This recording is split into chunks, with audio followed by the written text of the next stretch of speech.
2027 AFC Asian കപ്പിന് Saudi Arabia ആതിഥേയത്വം വഹിക്കും.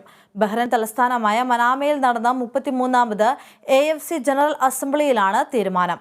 Asian football association president Sheikh Salman bin Ibrahim Al ഖലീഫയാണ് തീരുമാനം പ്രഖ്യാപിച്ചത്.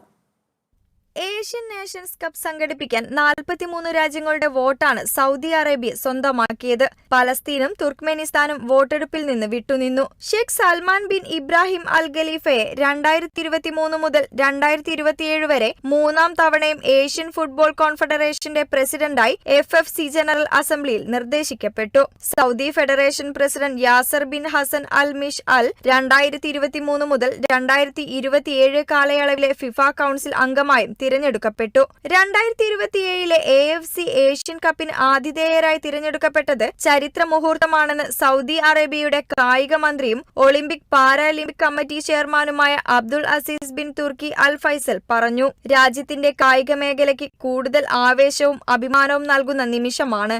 ഏഷ്യൻ ഫുട്ബോളിന്റെ നല്ല ദിനങ്ങൾ വരാനിരിക്കുന്നതേയുള്ളൂ. അതിനാൽ ഈ ടൂർണമെന്റ് ഏറ്റവും മികച്ച രീതിയിൽ സംഘടിപ്പിക്കും. ടൂർണമെന്റ് കാണാൻ ഏഷ്യയിൽ നിന്നും ലോകമെമ്പാടു നിന്നുമുള്ള ആരാധകരെ ഞങ്ങൾ സ്വാഗതം ചെയ്യും എന്നും അദ്ദേഹം വ്യക്തമാക്കി. സൗദിയോടൊപ്പം ടൂർണമെന്റിന്റെ നടത്തിപ്പവകാശത്തിനു വേണ്ടി ഉസ്ബെക്കിസ്ഥാനും ഇന്ത്യയും ഖത്തറും ശ്രമിച്ചിരുന്നു. ഏഷ്യൻ ഫുട്ബോളിൽ മുൻനിരയിലേക്ക് കടന്നുവരാൻ ആഗ്രഹിക്കുന്ന സൗദി അറേബ്യയ്ക്ക് സുവർണാവസരമാണ് ഈ ടൂർണമെന്റ്. കഴിഞ്ഞ 2022 ഫിഫ ലോകകപ്പിൽ ഗ്രൂപ്പ് ഘട്ടത്തിൽ അർജന്റീനയ്ക്കെതിരെ നേടിയ അട്ടിമറി വിജയത്തിലൂടെ ലോക ഫുട്ബോൾ ആരാധകരുടെ ശ്രദ്ധ രാജ്യം ആകർഷിച്ചിരുന്നു. കൂടാതെ കരിയറിൽ 5 ബാലൺ ഡിയോർ നേടിയ സൂപ്പർ ഫുട്ബോൾ താരം ക്രിസ്ത്യാനോ റൊണാൾഡോയെ സൗദി ലീഗിലേക്ക് എത്തിക്കാനും രാജ്യത്തിന് സാധിച്ചിട്ടുണ്ട്.